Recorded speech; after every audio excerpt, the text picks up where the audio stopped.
Ne haïssez-vous pas? Ne m'avez-vous pas chassé de la maison de mon père? Et pourquoi venez-vous maintenant quand vous êtes dans la peine? Très bien. Ok. Traducción pone ya. Alors, que remarquez-vous là? Oui, Yvonne, ton micro, Yvonne. Proche le micro. Oui, tu n'entends pas? Très bien. Pas? Oui, mais je trouve que c'est une traduction très polie. Parce qu'au lieu de dire, ben, quand vous êtes dans le pétrin, voilà. C'est la traduction. Explique finalement quel est le sens du texte. Que dit le texte ici? Que dit finalement Yves? D'abord, combien de questions? Regardez bien. Regardez bien. Il répond par Question. 3 questions. 3 questions. Qui sont des questions d'ailleurs rhétoriques. Judicieuses. Oui, parce qu'on n'attend pas vraiment de réponse en réalité. On le sait très bien. Question que je vous pose. Il a raison ou il a tort? Ah ben, il a raison, il est face à lui. Vous dites qu'il a raison, ce qui est juste. Mais. Je dis un mais. Vous voyez, je mets un bémol. Je mets un bémol. Pourquoi un bémol? Là, je vous pose la question. Là. Vous avez raison. Vous voyez la question que je vous ai posée? Est-ce qu'il a raison ou il a tort? Quand vous lisez le texte, il a raison. Il a raison. Jacqueline ou Jacqueline? Attendez, un par un. Oui, Jacqueline? En fait, ce sont ses frères qui l'ont chassé de la maison Oui, mais... de son père, c'est pas les Les anciens. anciens étaient complices. Jacqueline, oui, merci Irène. Qu'avons-nous dit auparavant? Jacqueline? Là, on comprend, regardez bien, qu'est-ce qu'il leur dit? Ils sont complices. Vous êtes complices. Vous auriez dû intervenir. Mes frères me renvoient, hein. Je suis encore prêt à l'accepter, enfin, dans une certaine mesure, parce qu'il y avait une haine. Mais vous, l'exemple même du peuple d'Israël, vous auriez dû, d'accord, cette note même, ici. Vous étiez où quand j'ai été rejeté? Vous étiez où? D'accord? Mes points. Bien. Et regardez bien ce qu'il leur dit. Vous êtes les responsables. Regardez, il reprend le verbe, regardez bien, de l'expulsion. Vous voyez là, ici, là, vous le voyez? Il leur dit que vous êtes les responsables de mon expulsion. Il parle un peu de ses frères. Il parle de... Oui. Il répond aux anciens, il répond aux anciens. Il leur dit finalement, ce sont vous, c'est vous qui m'avez rejeté. D'accord? Vous auriez dû intervenir, vous n'avez rien fait. Et, alors, de deux choses, ou bien ils ont pris part à l'expulsion, et ça ne le dit pas, d'accord? L'indifférence, d'accord, équivaut, d'accord, à être complice. C'est ce que je crois. C'est bon. C'est ce que je crois personnellement. Très bien. Et regardez bien, et maintenant, pourquoi? Voyez le pourquoi. Voyez, Sarlachem, qui veut dire, vient dire souffrir, c'est la peine. Il pense, il comprend la souffrance. La vraie question. Et c'est la vraie. Et maintenant, je vais vous dire une chose. Je vous pose une question à vous tous et à vous toutes. Ici. Il y a un bémol, ici, à ce qui est dit là. Pourquoi? C'est parce qu'il ne faut pas avoir la vengeance, c'est ça? Merci, Yvonne. On va le voir. Ici, quand on arrive à ce passage-là, dans ce passage, on doit le comparer à d'autres passages bibliques pour comprendre. C'est ce qu'on doit faire, c'est un travail de recherche. Et si vous prenez de Déborah, on n'a pas trop de temps de le, mais je vous renvoie à Dvorah. Dvorah, rappelez qu'il était juge et prophétesse. Si nous prenons Gideon, Ben Yoash, Gideon, on traduit par Gédéon, j'aime pas ce terme-là, hein, d'accord? Et que se passe-t-il? Gideon, rappelez-vous, Gideon, il en a combattu contre Midian et Amalek. C'est quand même pas rien. C'est un des plus grands juges, gouvernants, dirions-nous, d'Israël. Que se passe-t-il? Si vous vous rappelez.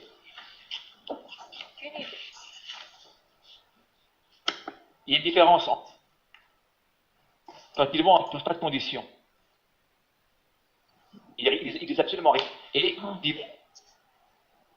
par eux-mêmes. Dès qu'ils entendent qu'il y a un danger pour Israël, que se passe-t-il? Évidemment, l'Éternel les appelle. Ce sont des appelés de l'Éternel. Mais que font-ils? Tout de suite, sans poser de questions, ils vont au combat. Regardez que fait ici Iftar? Mais non, il n'intervient pas. Il pose la question. Attention, il répond ici de manière, je dirais, ça paraît tout à fait normal. A priori. Mais attention. Le patrie est en danger. Attention. C'est Dieu qui les a, appelés, ce sont les anciens. Absolument. Bien sûr. On va le voir. Mais je vous pose la question suivante. Quand on s'appelle Iftar, quand on est Givon Chai, c'est ce que vient de dire Yvonne. Yvonne a dit une chose très très intéressante. Avait-il le droit, sur le plan moral, j'entends, d'accord, en tant qu'être exceptionnel, ne l'oublions pas, d'accord, de répondre de la sorte. Je pose la question. Il y a une partie humaine en lui, hein, quand même. Oui, il est pas mais Dieu. il est humain. Mais attention. Ouais. Mais attention. Oui. Et c'est pas le commun des mortels, Iftar. Bon, il y a quand même, vous savez, il y a quand même plusieurs chapitres sur Iftar. Non. Ouais. Combattre quand même, comment dire, les Ammonites, qui étaient des milliers, et bien armés. Il est peut-être éternel. Est-ce qu'il aurait dû, après vous, on va le voir d'ailleurs par la suite, on va se confirmer, est-ce qu'il aurait dû répondre de la sorte au Chaim, je pense qu'il n'a pas retrouvé son identité première. Oui, Martine, attendez, Martine, je n'ai pas la Aranto. Oui. Je pense que là, il n'a pas encore retrouvé son identité première et qu'il ne se met pas du côté d'Israël. Et il a trop fréquenté les autres aussi. Et tant qu'il n'a plus la reconnaissance, eh bien, il réagit humainement. Mais je trouve qu'il n'est pas du bon côté. Là, il agit humainement, c'est-à-dire, il agit, vous voyez, regardez bien. On parle de lui d'un Katzin, un commandant, ils veulent le faire, regardez bien, ils veulent le faire. Commandant, chef d'état-major, vous imaginez?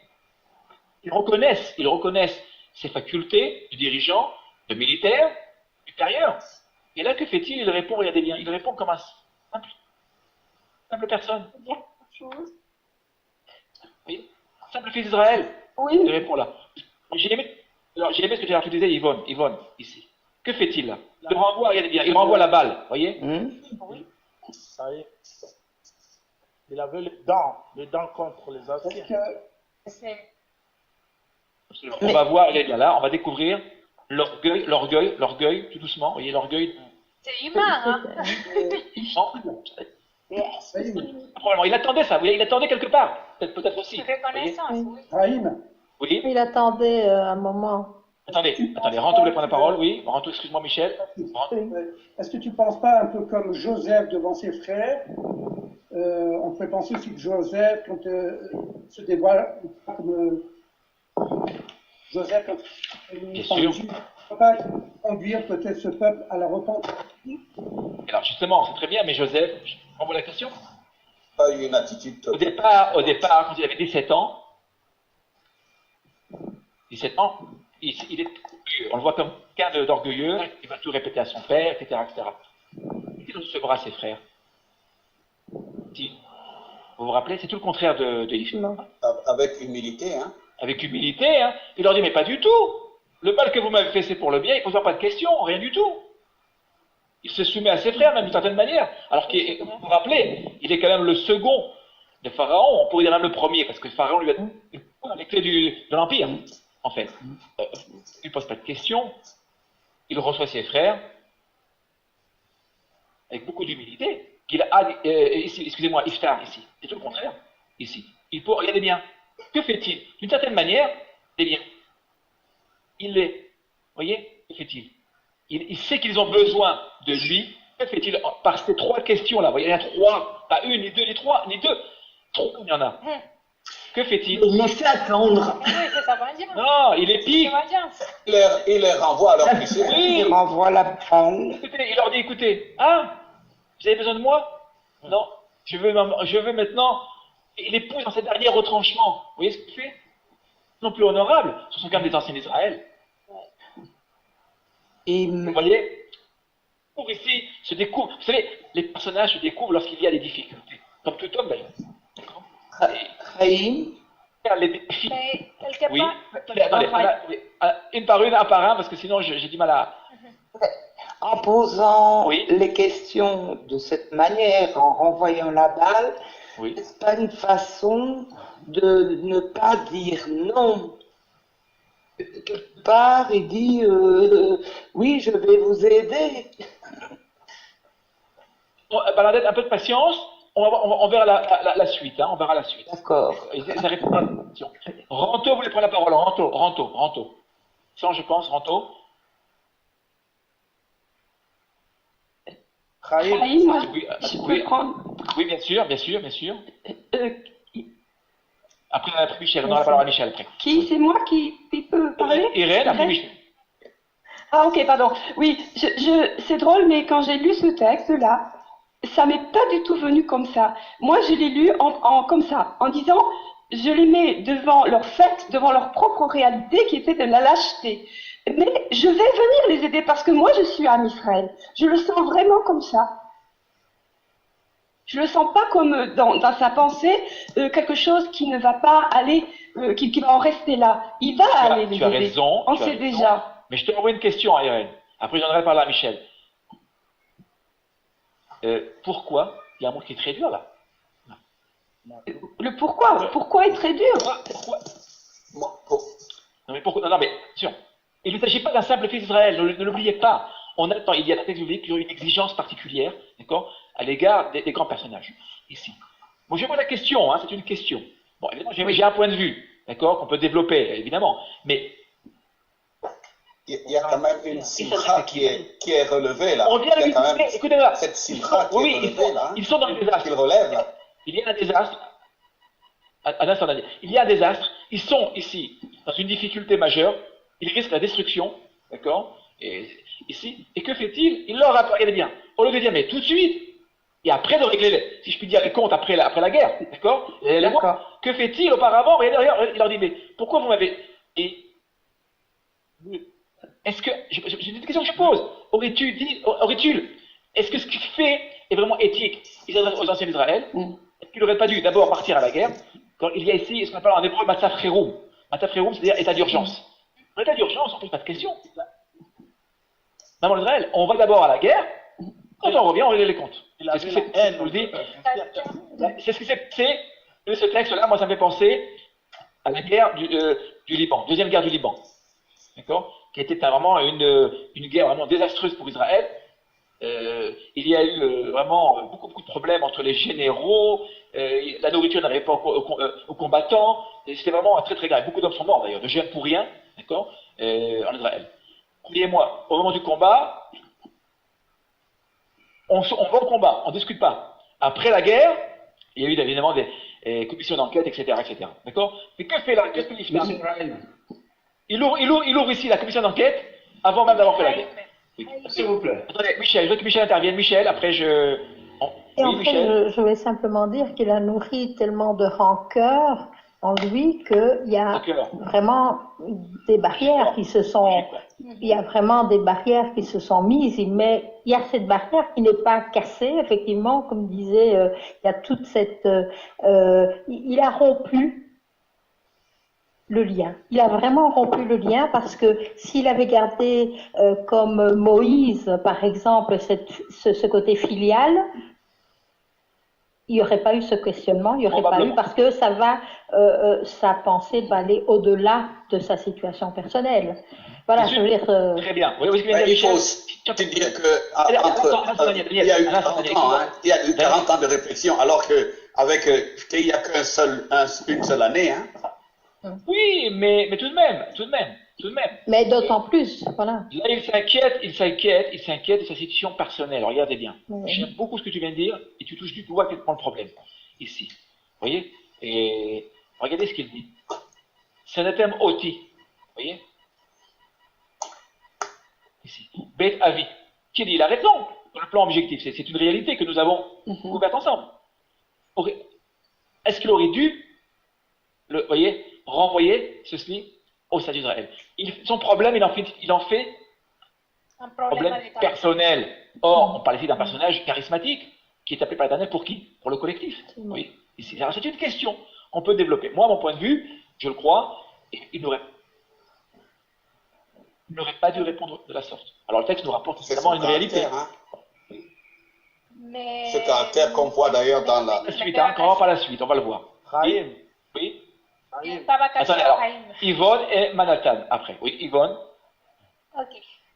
Oui, mais quand il a déjà un problème interne à lui, il ne peut pas partir en guerre s'il est déjà séparé des autres, donc il a besoin de s'intégrer, de se sentir intégré par les autres, s'intégrer lui-même et intégrer les autres pour être unis ensemble et pouvoir aller de l'avant. Mais regarde.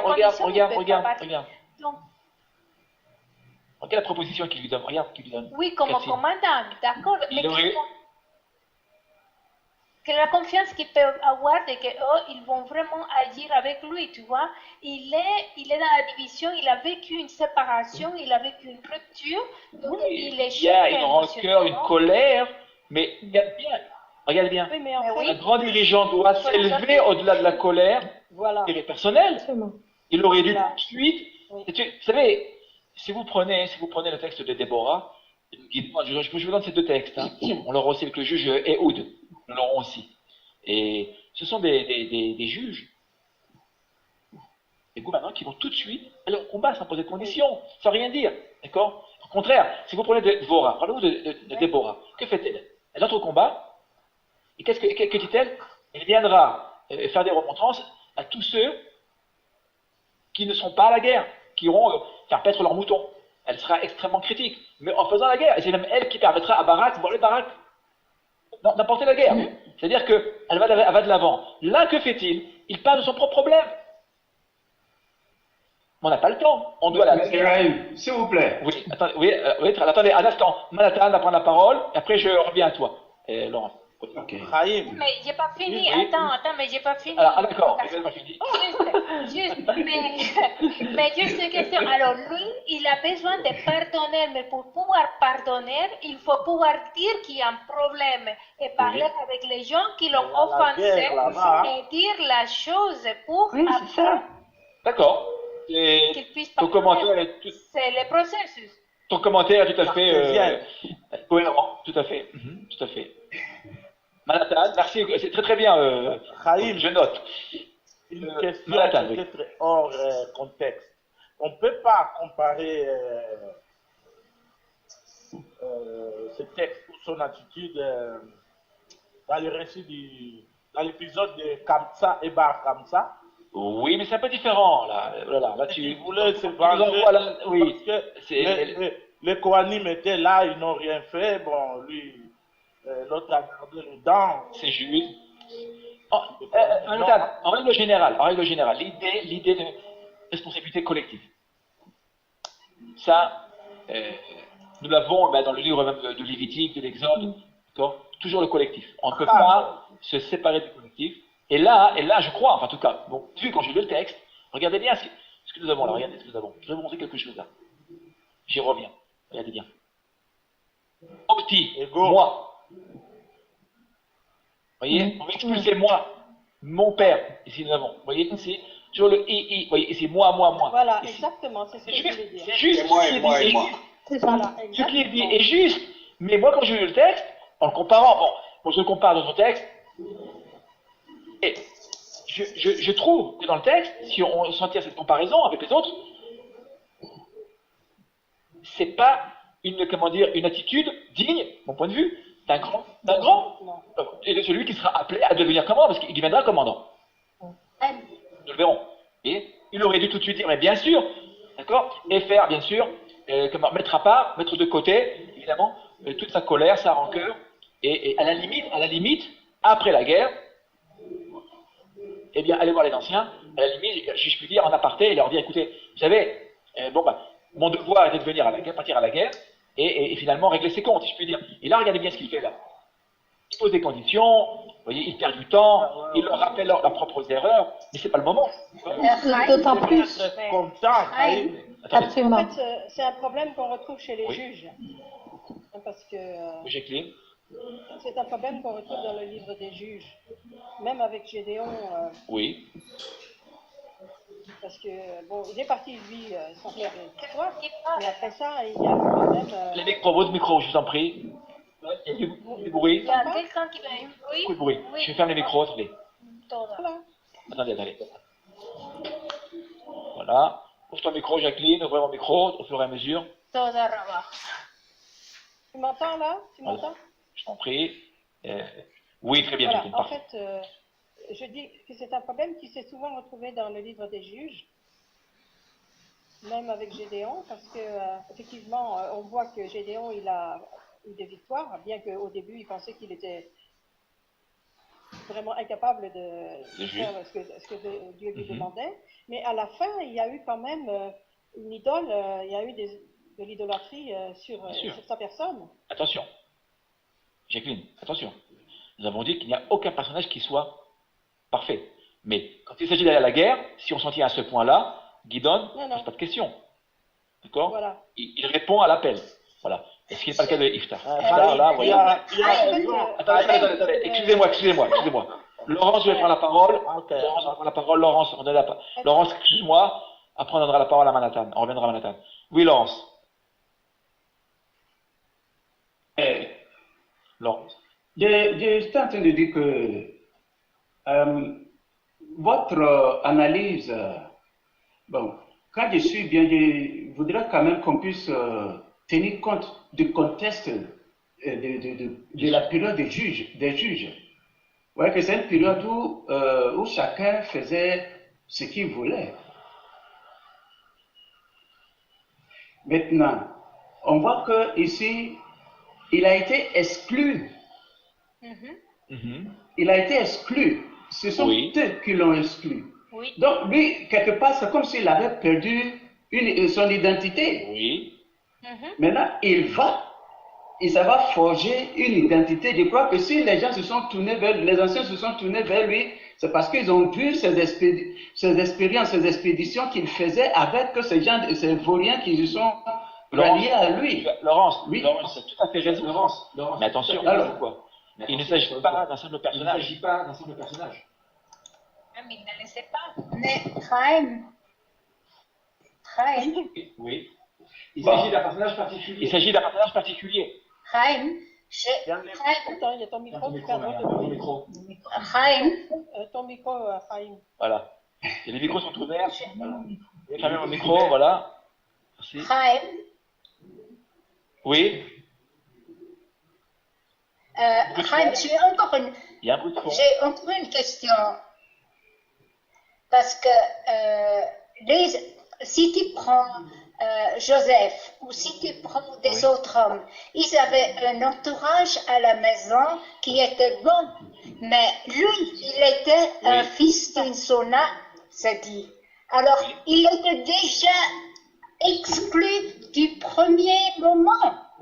Oui. Est-ce que je peux répondre à ça? Alors, c'est juste. Il n'a pas pu apprendre. Oui. Il n'a pas pu apprendre d'être avec les autres. C'est juste, on va être indulgent. Très bien. Oui, alors on va. Attendez, Jacqueline va répondre et on reviendra à Manhattan. Je voudrais que Manhattan prenne la parole après. Il a quelque chose à dire? Merci, voilà. Je voudrais dire que David a eu cette situation. David a été rejeté par ses frères. D'ailleurs, quand Samuel est arrivé, son père n'avait pas appelé David pour qu'il soit là.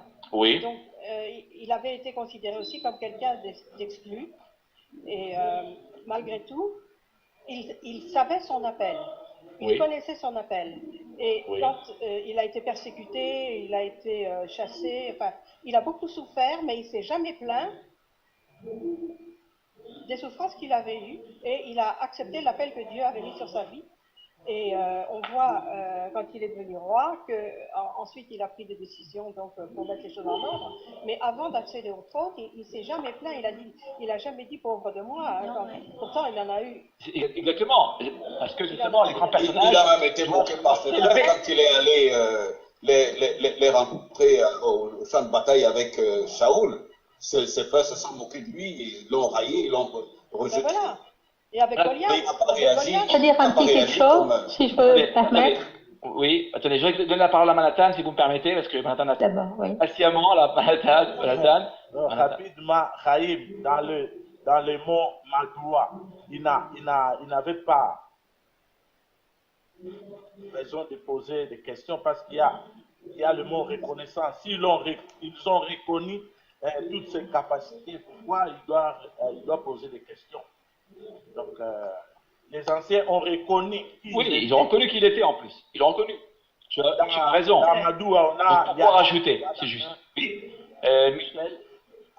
Moi, je voulais dire ceci, c'est que à partir du moment où, comme disait Roland, ce n'est qu'une année de séparation, il a derrière lui, parce qu'au départ, on dit le vaillant héros, le vaillant guerrier, c'est tout. D'abord, il y a l'amour qui, si on dit c'est le préféré, c'est celui qu'il aime, c'est celui qu'il a aimé, à qui l'a engendré, à qui il a donné l'éducation. Il y a cet amour qui doit filial, qui doit rejaillir immédiatement, parce qu'on s'oublie dans ces cas-là. Je veux dire, il y a ses frères l'ont chassé, son père n'a peut-être pas agi ou réagi de la bonne manière, mais il y a un sentiment éternel, je dirais, un sentiment d'amour par rapport au père, qui représente aussi quelque part la nation, le pays, oui, et cette force-là, ben, il n'a plus.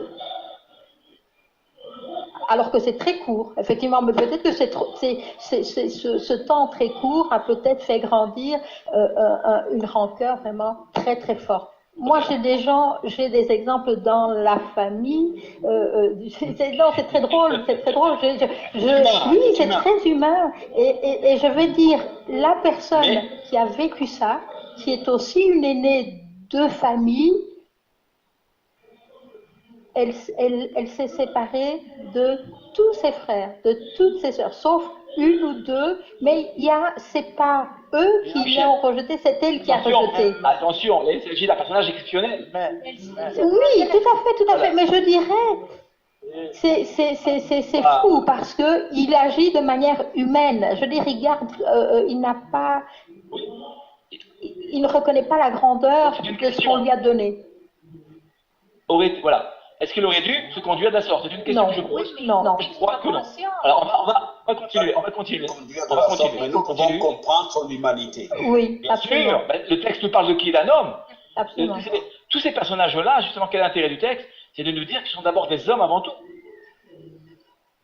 D'accord? Encore une fois, je reviens toujours là-dessus, c'est vrai, mais ce sont des hommes, avec, vous voyez, leur zone d'ombre. Et ça nous permet aussi d'avoir des réactions par rapport à des situations du passé dans nos vies présentes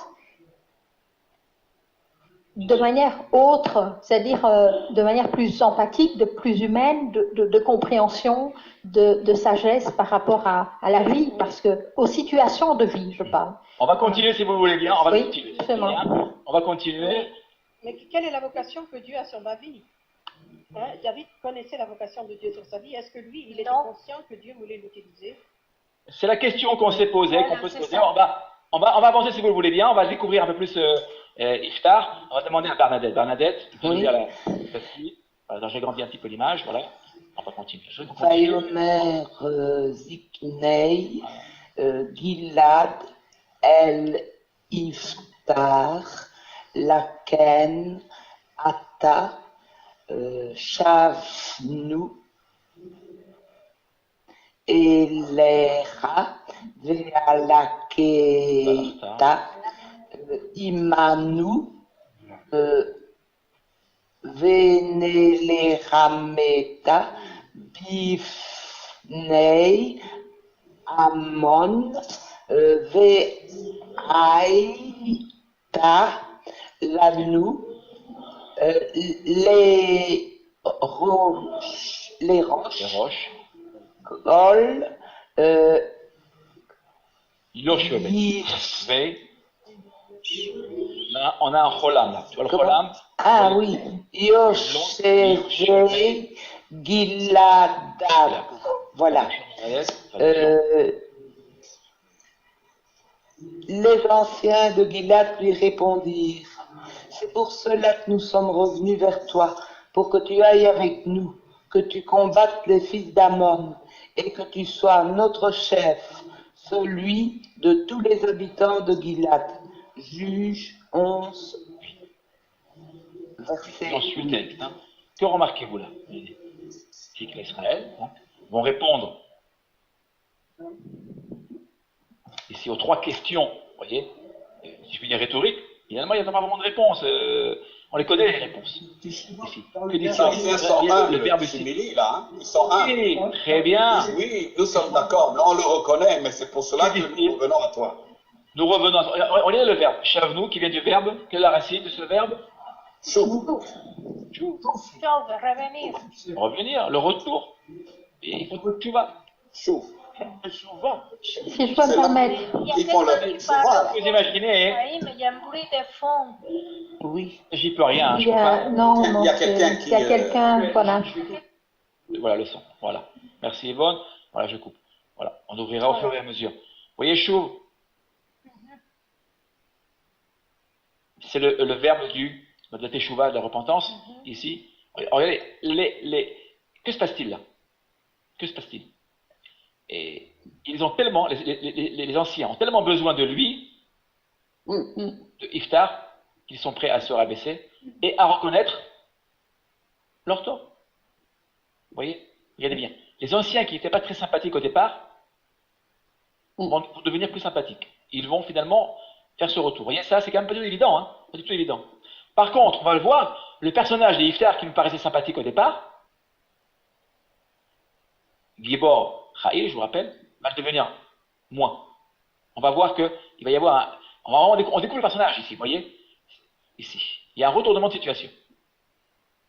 Ici. Mais là, vous avez le verbe donc Shavnu, ici. Nous sommes revenus vers toi. C'est-à-dire, ils vont s'humilier, se soumettre, finalement, à la volonté. Ils ont besoin de lui. Maintenant, je vous pose une question. Les anciens, quel est leur intérêt?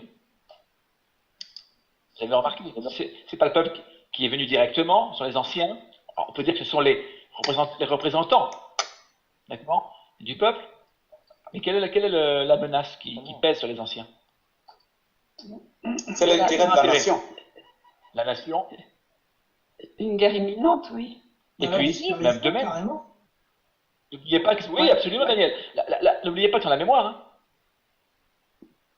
Aussi. Et qu'ils savent très bien qu'en temps de guerre, d'accord, il n'y a pas de limite.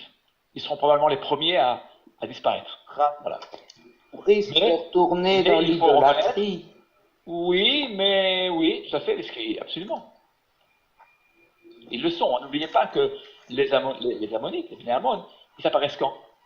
L'ennemi apparaît quand? Dans le livre des Juges. Toutes les fois où Israël ne suit pas la parole de l'Éternel. Donc là, regardez les choux. En une certaine manière, regardez bien, l'attitude qui n'est pas très honorable, de mon point de vue en tout cas, d'Iftar, va permettre finalement aux anciens de reconnaître leur temps.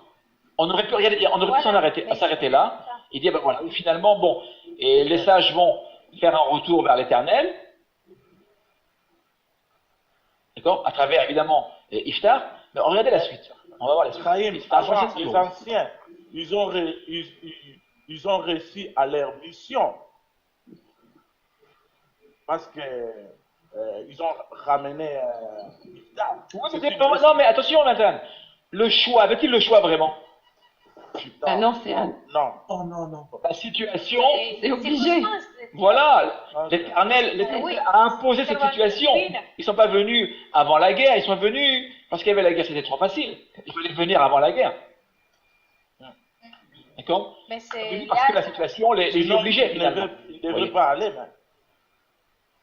mais non. Ils cherchaient. Oui. Ils ne veulent pas la guerre. Ils cherchaient, mais là, ils sont obligés. Voilà, ils étaient obligés. Et là, ils vont s'humilier, de certaine manière, vous voyez, ils vont s'humilier, et ils vont donc finalement se soumettre à Iftar. Ce qui n'est quand même pas rien.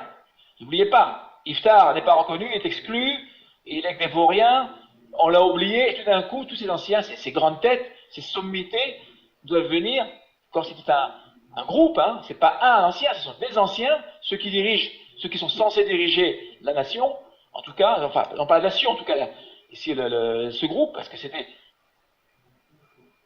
Tous ces groupes étaient très très disparates, hein. Il n'y avait pas vraiment d'unité. Hein.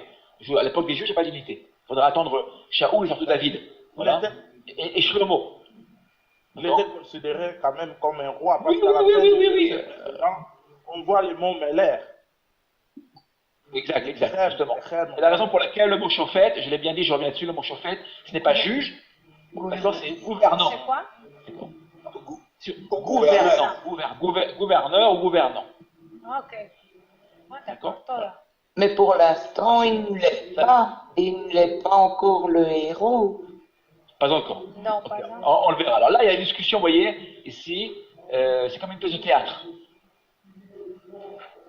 Ici, les anciens vont venir le voir et lui parler. Voilà. Mais excuse-moi, Haïm, mais il y a toujours quelqu'un qui a assez bruit. Mais... Je suis désolé, Yvonne. Pour la radio, là, Le micro est avec moi qui parle, d'accord? Mais oui, qu'est-ce qui... Là, je vous demande de bien fermer, d'accord? De faire le silence autour de vous. Vous voyez, comme je le fais moi-même autour de moi. Voilà. Je n'aime pas fermer les micros, comme vous le savez. Oui. Ça permet plus de spontanéité et même si parfois on se coupe, c'est pas trop gênant si il n'y a pas de bruit. Alors, s'il y a du bruit, évidemment. Il faut qu'il y ait toujours cette tentation-là. Voilà. Alors, regardez bien, je voudrais qu'on continue. Ici, on va demander à Daniel. Daniel. Lequel? Daniel Le. Big Zik, Daniel. Big Zik, Daniel Le. Avec deux L, Daniel Le. Daniel? Elle est où? Est-ce que Daniel nous entend? Non. Daniel ferme le micro. On va demander à Catherine. Catherine, bonsoir Catherine. Bonsoir Catherine, merci à toi d'être parmi nous. Voilà. J'agrandis l'image. Alors, Vayomer, Iftar. Attendez, doucement, on laisse nos amis lire, tranquillement, on prend le temps. Vayomer Iftar.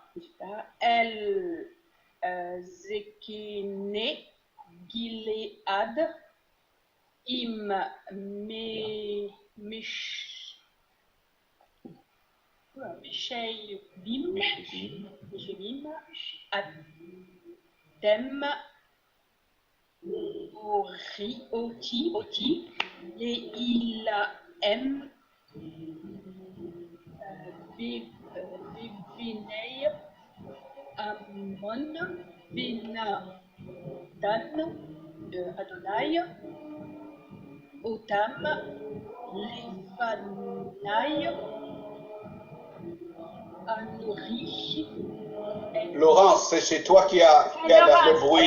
Je suis désolé. Laurence, s'il te plaît. Laurence, oui, micro ou arrête ton... Je te demande, Laurence, je suis désolé. Ferme ton micro, merci pour que nous puissions nous entendre. Oui. Oui, absolument. Il est à côté d'une église. Hein? S'il vous plaît, je vais vous expliquer. On entend les chants d'une église. Oui. Justement, je suis pasteur, je suis allé au bureau de l'église. Donc, excusez-moi, je vais fermer mon micro. Tu l'ouvriras, si tu veux prendre la parole, tu peux prendre la parole. Voilà, mais cela nous gêne. Merci à toi. Oui. Ok. Voilà. Merci, Laurence. Merci. Alors, on continue avec notre amie Catherine. Vous voyez, je vais vous dire pourquoi là. Regardez bien comment les voix finalement se rencontrent, on va dire. Non, voilà, je préfère. Daniel.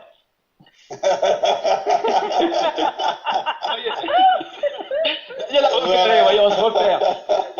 On continue avec Catherine. Catherine, excuse-moi. D'accord. Anochi, Eye, Lechem, les roches.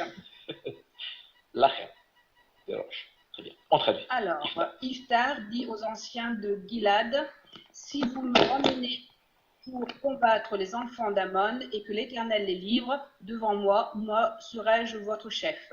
Juge 11:9. Très bien. On approche de la fin. On a 11 versets à étudier. La question que j'ai, regardez bien, quand j'ai lu le texte, je me suis posé une question.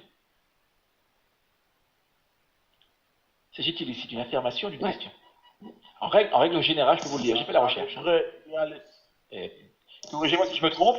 En général, on met dans la traduction une question. Je ne me trompe pas, cherchez, faites la recherche. Et je sais que chez Samuel K.N., c'est une question. Il n'y a pas de question, Khaïm. D'accord, mais justement, alors regardez bien. Moi, je me pose la question, si je puis dire. D'accord? Sur la question. Et en hébreu, regardez elle bien. est où la question? C'est une condition qui est posée. Eh oui. Il n'y en a pas. Très bien. Ou alors, regardez bien. Regardez bien. D'un point de vue des terramim, des signes de cantillation, ça c'est grâce à notre bénissime, ça j'y reviens tout le temps, mais c'est vraiment fondamental, regardez bien, on le découvre, à chaque fois on le redécouvre, regardez bien. On s'arrête, regardez bien. On s'arrête où là, ici, dans le texte? Qui peut nous dire on s'arrête où? Non, non, non. Rappelez-vous.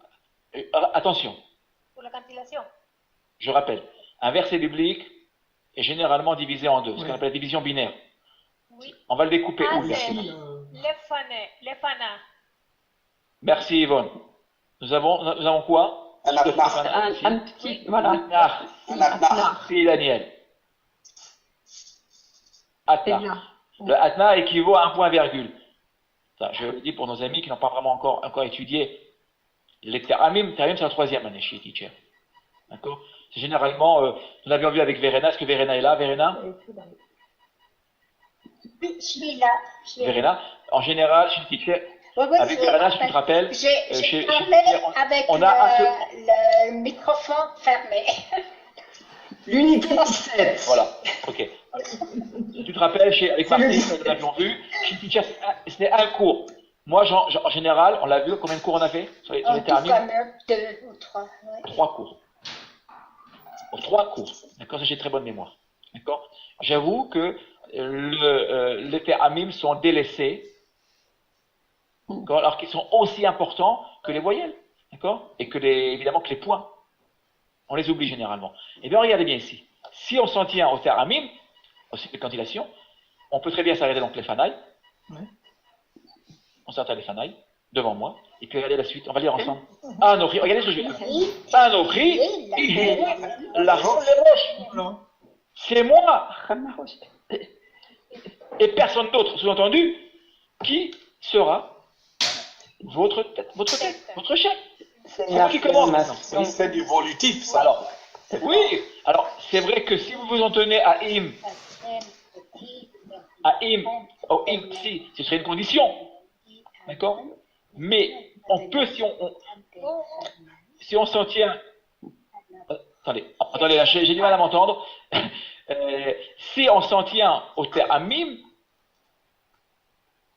on peut très bien, dans le contexte, vous le voyez, ici, bien, retransformer le texte. Ici, c'est-à-dire, c'est moi. Et vous remarquerez que l'anochi, regardez bien l'anochi, le pronom personnel ici, généralement, pour Hachem. Absolument. Comme si c'était Dieu. Comme si c'est Dieu qui parle. Absolument. Et généralement, on le rapporte à qui? À Hachem. D'accord? Ici.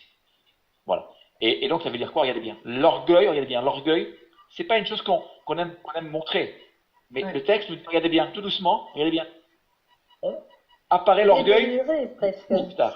Et d'ailleurs, je vous le dis maintenant, le texte, c'est la raison pour laquelle je voulais faire un triptyque.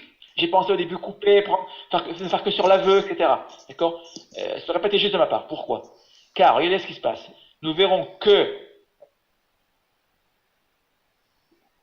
et ça j'avance un petit peu, mais nous le reverrons, on en reparlera. S'il sacrifiera sa fille, nous le verrons, c'est parce que l'orgueil l'enfermera, voyez, entre lui et lui-même.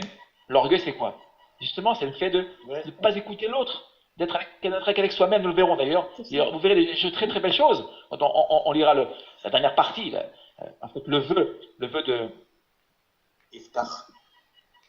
De Iftar pour sa fille, c'est l'orgueil qu'il perdra, en fait. Et là, regardez cet orgueil-là, il émerge, vous voyez, ici. Donc, il dit, c'est moi et personne d'autre qui sera pour vous.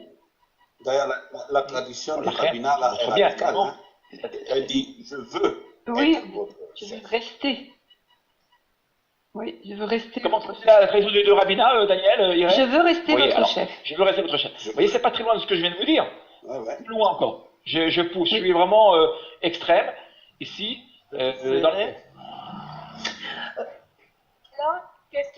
Il pose même un doute sur la situation parce qu'il met l'Éternel devant le fait, est-ce que l'Éternel va, le conditionnement, l'Éternel, si. Voilà.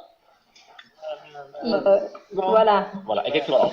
On va agir après. Je l'ai complété. Je voulais compléter en disant qu'il ne met même pas, l'Éternel n'est pas mis en avant tellement. Justement. C'est plutôt choc, moi, dans le. Il se met au-dessus. Mais vous l'avez remarqué, bien évidemment. D'accord? Regardez bien. On a encore le oti. Vous voyez le oti là? Ici? Ici, c'est moi. D'accord? Qui est complètement d'objet direct ici. Défini. D'accord? Qui est donc rapporté à la propre personne. C'est sur lui. Il sait très bien, il a conscience de ses qualités. Vous voyez? Alors, attention, il ne faut pas confondre ici l'estime de soi, de ce que l'on sait, de ce que l'on ne sait pas, et l'orgueil. D'accord? Il y a une différence. D'accord? Ici. Et regardez bien ce qui se passe. Le mot Katin est devenu roche. Katin, regardez bien, Katin est lié à quoi? À une fonction. La fonction militaire. Katin, c'est un officier. Ça veut dire roche. Ici. La tête. La tête. Alors, traduit par chef, mais c'est la tête. Ça veut dire c'est moi qui commande tout. C'est moi qui vais vous commander en tout. Pas seulement dans le domaine. C'est un domaine qui se fait roi. Militaire. Oui, il devient le gouvernant. C'est un gouvernant, n'oubliez pas, regardez bien. On apprend que le mot chauffette a le sens de gouvernant, de roi même, on peut dire de cette manière. N'oubliez pas que les juges, c'est l'embryon. D'accord? C'est l'embryon du roi. Saoul n'aurait pas pu devenir roi sans cette période de Shoftim. Chaim, oui. Il cite quatre mots là. Anochi. On a aussi Eye. Oui, très bien. J'ai pas fait. Alors là, c'est super. Alors là, j'avoue là, j'ai pas fait attention à cela. Lachem, Meler et Roche. Absolument. Alors vous vous rappelez, ce que tu diras, je suis Ehiye Asher Ehiye. Vous voyez aussi. Il y a des connotations comme cela. Quand vous lisez en hébreu, c'est très très bien, c'est ce que fait Nathan. Excellent. Ça, je le note. Merci Nathan. C'est, comment dire, le crédit, je le rends à Nathan. J'ai vraiment, vous voyez, on découvre ensemble, vous voyez, en lisant le texte. Alors, il y a plusieurs directions possibles. Lecture possible. Mais j'ai pas saisi, j'ai pas vu. C'est pas Katia. Oui, Yvonne, il faut suivre. Mais il a dit trop vite et puis j'étais en train de noter, donc j'ai pas vu. Alors, on répète. Manhattan nous a dit ici, voilà, nous renvoie à Ehi. Il y a une connotation, il y a un renvoi de corrélation avec, dans le livre de Shemot, Exode, le passage que tu connais très bien, Yvonne, Ehi, Asher, Ehi. Moïse lui demande à l'Éternel, qui es-tu? Il lui dit, je serai, c'est-à-dire à traduire, je suis celui qui je suis, ou je serai celui que je serai. Vous voyez, c'est très très dur à traduire.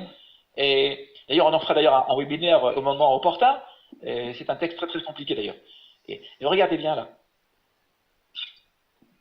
C'est cela, c'est très très bien. Alors là vraiment, Nathan, d'accord. Non mais c'est vrai. On est à la même longueur d'onde. Ça colle avec le texte, avec la cohérence, vous voyez, l'esprit du texte ici. Nissim, Vakachal Nissim. Montrer et dire que le mot roche, c'est aussi le mot hacher. Nissim, important. Tu peux te rapprocher du micro? Ah oui, c'est vrai. À mon tour de noter, d'accord? Je vais noter là. Oui, non, c'est parce que j'avais. Attendez, là c'est important. Oui, là il y a un chidouche, une nouveauté de la part de notre ami Nissim.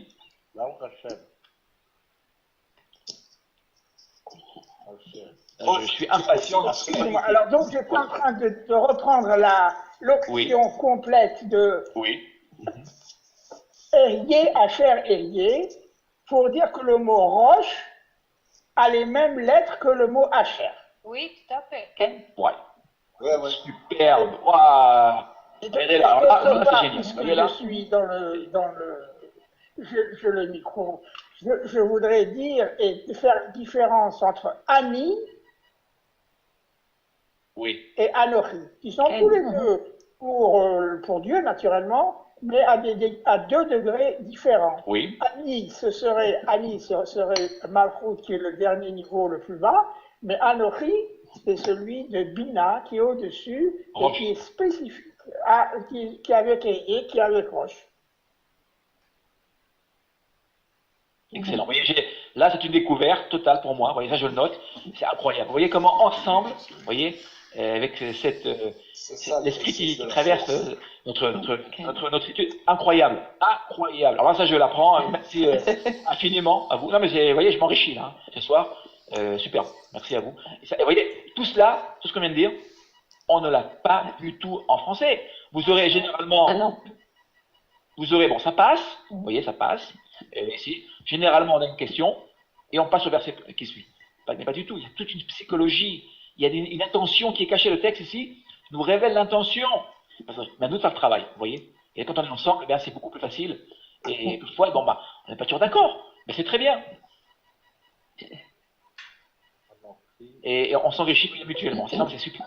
On se féconde mutuellement. Alors, vraiment, j'avoue que je suis très très heureux. C'est un bonheur pour moi, vous voyez, d'étudier ensemble avec vous. Ça, on découvre. Vraiment. C'est super. Je note. Hein. Voilà. Merci. Voilà. Merci à Manhattan, merci à Nissim, merci à vous tous. Vraiment, je baigne dans le bonheur. Je veux dire, là, je l'ai pas vu. Hein. Je l'aurais pas vu sans vous. Là. Je dois dire, Roche, ta chair, voyez. Vraiment, oui. Bien sûr, bien sûr. Je ne sais pas si ça a à voir, mais le mot lechem, c'est aussi les lettres de Melech, non? Oui, ouais, Melech. Oui. Je crois que Manhattan l'a dit. Je n'ai pas entendu. Je ne l'ai pas entendu. Voilà. Vous voyez, alors regardez bien, tout le long, Anochi, Ehiyeh, Lachem et le Roche, c'est en fait, regardez bien, j'allais dire, vous voyez ce que je viens de découvrir? Presque le tétragramme. Regardez, on a 4 mots. Regardez bien, c'est comme si nous avions ici quelque part, vous voyez ici, le tétragramme caché, je me permets comme ça de lancer ça, ici pour faire la recherche. Et pourquoi 4 mots qui nous renvoient à la malchoute, ici, vous voyez, au royaume, à la royauté, et donc à l'éternel, tout à fait, ici. Donc vous voyez, Iftar, voilà ce qu'il se permet, voilà, c'est une supposition, mais on interprète le texte, mais tout texte doit être interprété. Voilà, il y a des niveaux, évidemment, de lecture, mais je crois que là, quand on lit le texte en hébreu, c'est flagrant. En tout cas, on a vu en cas. Les mots sont là, tous les mots sont là. Pourquoi les mots, les points sont reliés au roi? Je n'ai pas compris. Non, personne n'a dit que c'était lié au pain. Hein. Mais Lachem n'a rien à voir avec lechem. Non. Mais oui, mais c'est déjà au départ très fort de sa part parce que ce sont les anciens qui s'adressent à lui, qui lui proposent le commandement et il prétend dans la conversation être effectivement le chef au-dessus de tous, oui, c'est-à-dire de tous, la reine de tous. Alors, c'est très bien, mais regardez bien, si on s'en tient à la traduction littérale avec la question, ou bien avec le si, une condition, mais dites-moi, je vous pose une question. Quand on est chef d'Israël, on pose des conditions. Je reçois, si vous me faites ceci, je vous donnerai cela. Regardez, c'est complètement fou. C'est-à-dire, on peut lire de manière multiple, mais je veux dire, c'est pas à l'honneur, vous voyez, du personnage d'Iftar. On commence bien. Il met même l'Éternel en défi de le faire réussir, parce que sinon, c'est vraiment un déshonneur pour l'Éternel. Je veux dire, si dans les conditions. Et je vais vous dire une chose, regardez bien, je vais avancer une supposition hein, qui me vient. Et quand il dit et que l'Éternel les livre devant moi. Alors, évidemment, a priori, il met l'Éternel est bien présent dans le texte ici. Vous voyez là, il apparaît là. Pour la première fois, il apparaît là. Vous voyez, pour la première fois. On en est quand même au verset 9, hein, ici, du texte. Il apparaît ici, pour la première fois, mais regardez bien, c'est comme si, c'est ce que je suppose, je peux peut-être me tromper, mais je suppose, c'est comme si il mettait justement une condition à qui? À Dieu lui-même. À l'Éternel. Il aurait dû logiquement, regardez bien ce que je vais faire là. Vous voyez, Oti, il aurait dû mettre Oti, c'est-à-dire après l'Éternel. Que l'Éternel nous donne la puissance, son aide, et moi, si je conviens, d'accord, à l'Éternel, alors je serai votre Katil, votre roche. Qu'a-t-il fait là? Il se met, regardez bien, il se met avant même l'Éternel. Vous voyez, l'Éternel est pris en sandwich, vous m'excuserez du terme, ici, qui n'est pas... Complètement. Non, mais vous savez que la place des mots est importante. Oui. Bah oui. Ça nous savons. Raïm, et je pense que ce texte-là, il est révélateur de la vraie personnalité de beaucoup plus que celui dont on a beaucoup parlé avant. Là où il n'y a pas d'histoire, il est hyper orgueilleux. Il y a, je vous l'ai dit, excellent, je vous l'ai dit, il y a regardez bien, une montée dans le texte, d'accord? On suit là, regardez bien. Le texte, l'Éternel ne peut pas... Écoutez, je vous explique. Si on nous avait appris dès le départ qu'il était orgueilleux, dans le texte, Ce serait parti pris. Bah oui. Qui écrit le texte, etc. Là, que se passe-t-il? On découvre au fur et à mesure, tous les événements nous amènent à découvrir au fur et à mesure le personnage d'Iftar. Au départ, Iftar était présenté comme un personnage sympathique, Gibor Khaïl, vous voyez, un homme qui est une puissance, vertueux. Et les sages d'Israël, beaucoup moins. Et puis que se passe-t-il au fur et à mesure? C'est tout. Il y a un renversement de situation. Un renversement. Oui. Et la preuve, il essaie ce verset-là, vous avez bien compris, regardez, on arrive au bout. Pourquoi? L'Éternel est au milieu. Je ne sais pas si vous imaginez, l'Éternel aurait dû être au début. Quand Moïse parle, vous vous rappelez pourquoi Moïse n'entrera pas en Eretz Israël? Rappelez-vous pourquoi. Parce qu'il n'a pas parlé. Je vous rappelle. Il n'a pas parlé au rocher. Oui, non mais, oui. Et que dit-il? C'est nous qui vous ferons sortir, moi et Aaron, qui vous feront sortir de l'eau. Ah oui. Notzi lachem maim. Nous vous ferons sortir de l'eau. D'accord? Il aurait dû dire. L'Éternel. Bien sûr. D'entre nous. Bien sûr. Moïse savait très bien que c'était l'Éternel. Alors pourquoi lui reprocher? Parce que la colère, d'accord? Et quand on est coléreux, on se ferme à l'Éternel. Regardez l'orgueil. L'orgueil, c'est quoi l'orgueil? C'est moi et moi et moi. D'accord? On l'a vu. Que se passe-t-il? Il introduit l'Éternel au passage. Il le faut, forcément, pour être crédible. Mais l'Éternel passe après. Ça prend personne. Il utilise l'Éternel pour s'imposer. Oui, il instrumentalise, on pourrait dire d'une certaine manière aussi. C'est possible. Oui, dans les mêmes idées,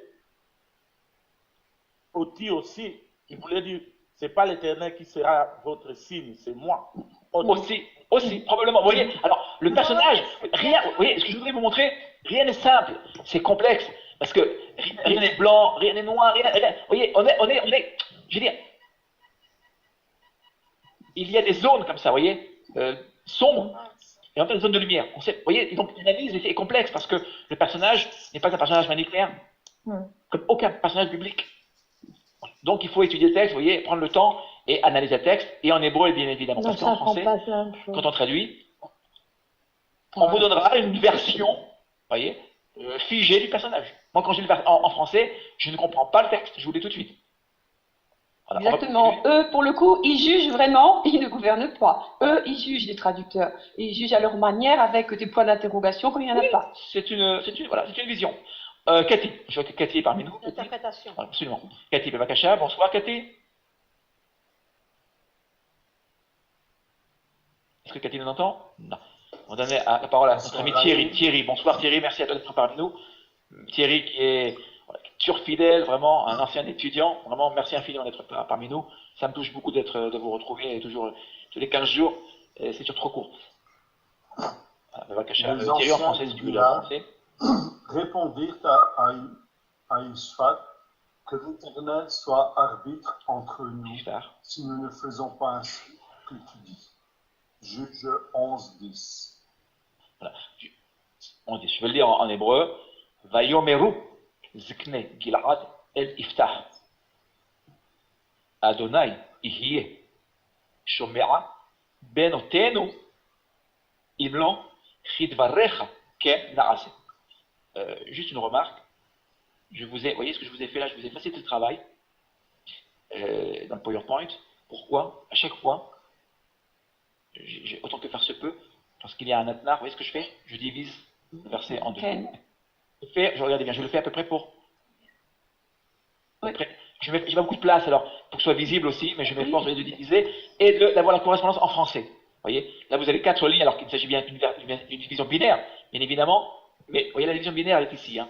On a ici Amon, voilà. Ici, voilà. J'ai essayé, vous voyez, dans la version française, suivre l'ordre. Je m'efforce, hein. Alors, vous m'excuserez si parfois je déroge à la règle, mais voilà, je m'efforce. Alors, regardez bien. Que se passe-t-il? Que disent, regardez, il y a, vous voyez, un jeu comme ça, très subtil de réponse, question, réponse entre Iftar et les anciens. Que des anciens, c'est très, très intéressant. Que c'est l'Éternel qui va juger. Hein. Ils font appel enfin à l'Éternel, ils nomment l'Éternel qui est au-dessus. Regardez bien, on va revenir au texte précédent. Regardez bien le renversement de situation. L'Éternel est mis où là? Il est pris, regardez bien. Bien après qui? Oti, D'accord. Regardez les sages, ce sont quand même des sages. Ça, on ne peut pas leur enlever. Que font-ils? Ils rétablissent. D'abord l'Éternel, ensuite Mais pour l'Éternel, regardez bien, il est là, bien évidemment. Regardez bien. Regardez la traduction ici. Je l'ai laissé, encore une fois, pour rendre hommage à Samuel Cahen, mais regardez bien. C'est pas la bonne traduction. Yeshomea, ça veut dire, c'est très particulier, c'est rare, c'est très rare, en particulier. C'est un iktol, vous voyez, regardez bien, un iktol suivi d'un participe présent. Qui veut dire, tout simplement, alors regardez bien, on peut le traduire par entendra, d'accord, écoutez, ou alors, regardez bien ce qu'on va faire. Samuel Cahen, ça peut vouloir dire que l'Éternel est en ce moment-là en train de juger, d'entendre. Et très bien, merci Daniel. Parfait. C'est celui qui entendra. C'est celui qui entend. Entre nous. C'est-à-dire quoi? Regardez ce qu'ils font. Ils rétablissent, regardez ce qu'ils font. Ils rétablissent l'ordre des choses, c'est-à-dire, ils utilisent de manière très honorable. Regardez bien. Honorable. Ils disent, écoute, Iftar, excuse-nous. Oui. D'accord? C'est un hébreu vraiment littéraire ici. Hein. Il y a un discours, c'est pas de l'hébreu moderne, c'est de l'hébreu littéraire. Il dit, écoute, excuse-nous, Iftar, le patron, si je veux dire, le juge, c'est pas toi. D'accord? Tu n'es qu'un envoyé. Vous voyez, regardez bien. Il le ramène juste proportion. Ouais. Hein? Voilà. Et évidemment, alors il rappelle sa parole. Ils n'ont pas non plus le maître dehors. Dehors, ils ont besoin de lui, n'oubliez pas. Hein. Regardez bien. Kidvarecha, regardez bien. Ta parole. Mais attention, cette parole qui est celle d'Iftar, quelle est son origine? Je mets une flèche là, voilà. Il dit attention, cette parole découle du Tannel. Vous voyez le cha, le suffixe ici, l'adjectif possessif? C'est qui? C'est Iftar. Iftar au début il se mettait en première position. Le roche, je suis à la tête de qui? Même de l'Éternel quelque part. Vous voyez quelque part? Ici? Je dis non. Tu es en seconde position. L'Éternel est celui qui va juger entre nous et toi, et c'est lui qui jugera ta parole, qui te donnera la force, d'accord, eh bien, d'agir, et en fonction de cela, Ken Naasé. Vous vous rappelez que Ken Naasé nous rappelle quoi? Ken Naasé? Oui.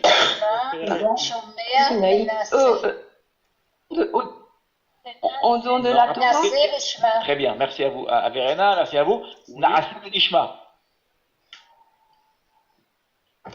D'accord? Nous accomplirons. Rappelez-vous, lorsque Moïse, en fait, pourquoi Israël a reçu la Torah? Parce que Israël a dit Naasé Venishma. Nous ferons et nous comprendrons. Ah ouais. D'accord? On ne cherche pas d'abord à comprendre. Les anciens Chaim ont repris les dessus. Bien sûr. Mais bien sûr, regardez bien. C'est la raison pour laquelle vous avez remarqué, on prend le temps du temps. On lit le texte, regardez bien. C'est un scénario. Si j'avais coupé le texte, on aurait perdu, vous voyez, du goût du texte.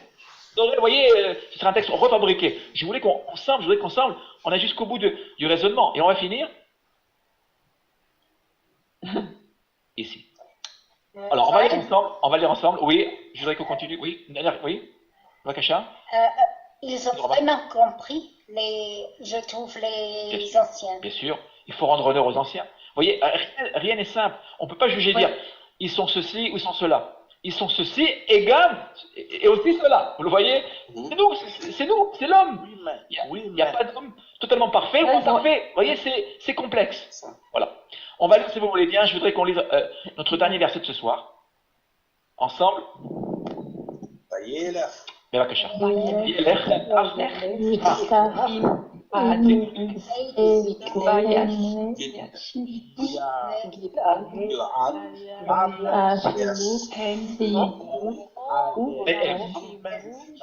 roche,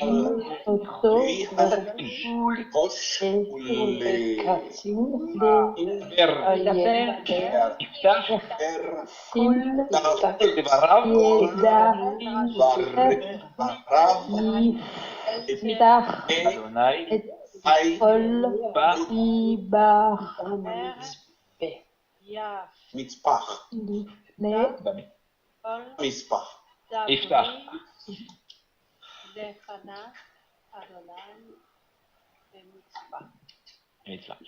Iftar, Allah, avec les anciens de Gilad. Lisez bien, important, on va voir, vous allez voir le final là. Comment le final, vous allez voir la force de ce dernier verset là. Iftar Allah avec les anciens de Gilad. Et le peuple institue un chef. Alors, on retrouve le mot roche. Le terme employé par qui, le roche? Par Iftar. Par Iftar. Ici. Et commandant sur lui. Qu'a-t-il? Terme employé par qui? Les anciens. Regardez bien, voyez-le ici, on s'arrange. Il y a ici un compromis, si je puis dire. Ici, Iftar, regardez bien. Répéta toutes ces conditions devant l'Éternel à Mitzpah. Que remarquez-vous là, ici, au final? Que se passe-t-il chez Iftar? Il revient à l'État. Regardez la grandeur. Regardez le nombre de rebondissements qu'il y a là. Le revient, regardez bien. Les sages d'Israël l'ont redressé. Attention Iftar, tu es un grand homme quand même, ils le reconnaissent, mais tu es un grand homme. L'Éternel, c'est lui qui te donnera cette force. Regardez bien, Iftar quelque part, regardez bien tout d'un coup, il revient à lui-même. Il comprend finalement quelles sont ses limites. Et dit-il, regardez bien, c'est bien l'Éternel. Il dirige tout. D'accord? Ici. Alors, regardez ce qu'on va faire. Pourquoi Mitzpah? Là, je voudrais que vous enseigniez un point extrêmement important. On commence avec Iftar, vous vous rappelez, celui qui est délivré, qui vient rompre les chaînes de la servitude. Bon, c'est le sens de la racine. Mais Mitzpah. Pourquoi Mitzpah ici? Pourquoi le verset finit par Mitzpah? Quand vous avez un nom géographique, c'est jamais pour rien. Alors, regardez bien, que s'est-il passé à Mitzpah? Là, je voulais préparer. Vous voyez, l'intérêt de l'étude, c'est que je vous invite, je fais des recherches, et vous avez qu'à aller chercher. Alors voilà, Mitzpah, alors j'ai fait très court. Mitzpah est un lieu extrêmement riche, sur le plan biblique. On pourrait en faire un cours de 2-3 heures aussi. D'accord? J'ai pris 2 points importants qui sont vraiment cohérents, qui correspondent à notre texte. Dans 1 Samuel 7,5, je vous y invite, que se passe-t-il? Le rassemblement et la victoire des fils d'Israël contre qui? Premier point. Deuxième point, regardez bien, continue, toujours dans Samuel, premier livre de Shmuel, chapitre 10, entre versets 17 et 21. J'aurais pu rajouter, mais j'ai fait beaucoup plus court. Que se passe-t-il? Les premiers rois. Très bien, Daniel, absolument. La vocation du peuple d'Israël, c'est à Mitzpah. Nom de Shaoul. Oui, l'ancien d'un roi, oui. Le premier roi d'Israël. Oui, absolument. Je vous pose la question maintenant. Pourquoi, d'après vous, selon vous donc, à la lueur de ces 2 références, pourquoi le s'arrête à Mitzpah ici? Parce qu'il cherche la victoire. Mitzpah, c'est une sorte de couronnement. Attendez, Yvonne, après Daniel. Oui, Yvonne. Là, je tiens vraiment à écouter attentivement. Oui? Mais parce qu'il veut par réactiver ce qui s'est passé dans le passé, donc la victoire des Israélites, et puis mettre un point contre. Il va devenir roi aussi en même temps. D'accord. C'est mon interprétation. Hein. Il associe. Très bien. Moi, je voudrais comparer avec l'histoire de France. C'est la cathédrale de Reims pour le couronnement des rois de France. Oui. C'est l'équivalent de la cathédrale de Reims pour le couronnement des rois de France. Hein. J'ai très bien compris. Il y a des lieux, justement, qui sont liés justement des lieux positifs. Oui. Vous voyez, ici. Le lieu ici, Mitzpah, c'est un lieu positif. C'est pas Shrem.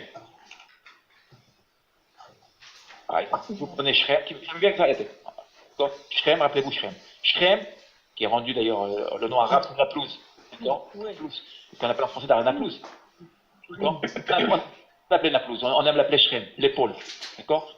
C'est un lieu, alors un lieu, évidemment, intéressant parce que Joseph y est enterré, mais si on prend le texte biblique, c'est un lieu qui est difficile, Shrem. Il y a des lieux comme ça qui sont chargés d'énergie. Mitzpah est un lieu chargé positivement. Regardez bien. Dire Daniel, absolument. D'accord. Si on se rapporte évidemment à l'histoire de France, d'accord, toute proportion gardée, bien évidemment, eh bien, l'idée est juste. C'est-à-dire que là, regardez bien, Mitzpah, c'est le lieu, certaine manière, du couronnement de qui? De Shaoul. De lui-même, il voudrait. Oui, bien sûr. Si on se rapporte à Shaoul, alors, regardez bien Shaoul. C'est là où il sera couronné. Mais voilà, c'est ça.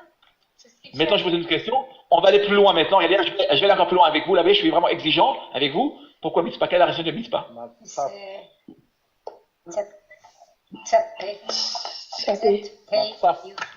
Merci Verena. Oui, alors là, on est très fort maintenant avec les Lamed Yud. Je veux Martine aussi. Là, oui, Martine, les Lamed Yud, on étudie. Non, absolument. La racine, cette racine-là est très riche.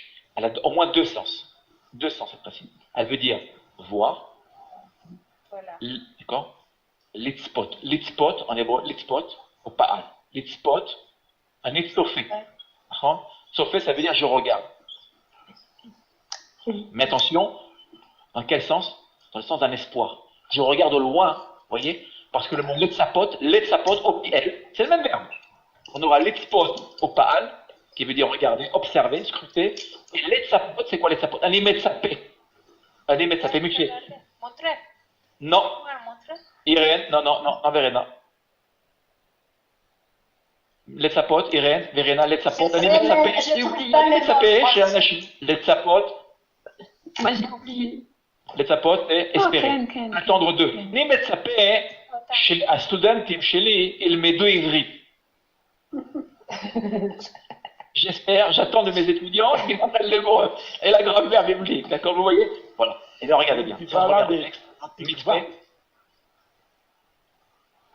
Oui, alors Mitzpah, vous voyez, c'est quoi? C'est l'endroit. Mitzpah, excusez-moi, je vais faire un lapsus. Vous voyez, un lapsus assez intéressant parce que Mitzpah, c'est un observatoire. Vous voyez, voilà. Mitzpah Ramon, parce que vous connaissez Mitzpah Ramon? Quel Mitzpah Ramon? Mitzpah Ramon, d'accord? Mitzpah Ramon, c'est une ville. Observatoire. Où se trouve très loin, pas loin du cratère, absolument. Mitzpah veut dire un observatoire, parce que Mitzpah, c'est une ville qui se trouve au-dessus du cratère. Où on voit, si vous tournez au-dessus de cette ville, vous arrivez à voir tout le cratère, d'accord? Comme Golan. Oui. Non, c'est pas dans le Golan, c'est dans le Golan pour guetter, pour voir de loin. Oui, pour voir de loin. Alors, attendez, je finis mon raisonnement, si vous me permettez. Ici, Mitzpah, c'est quoi? C'est l'idée de voir loin, vous voyez ici. L'idée d'espoir, donc de voir, d'agir, vous voyez, dans l'espoir, justement, eh bien, d'avoir une libération. C'est ça le texte. Ici, on va s'arrêter ici au verset 11, mais dès le verset 12, quand on va assister au début de la guerre, à ces discussions, nous verrons, je ne vais pas en dire plus, parce que je vous enverrai après les versets, je voudrais que vous puissiez découvrir par vous-même. Il y aura toute une discussion extrêmement intéressante et extrêmement actuelle. Ça, je tiens vraiment, vous verrez, on fera le rapport entre ce qui se passe en Israël aujourd'hui, le texte donc des juges avec Iftar, vous le verrez, un texte extrêmement actuel à partir du verset 12. Donc l'espoir, vous voyez, l'espoir, l'attente, une attente positive. Voilà. Mais Haïm, maintenant, si tu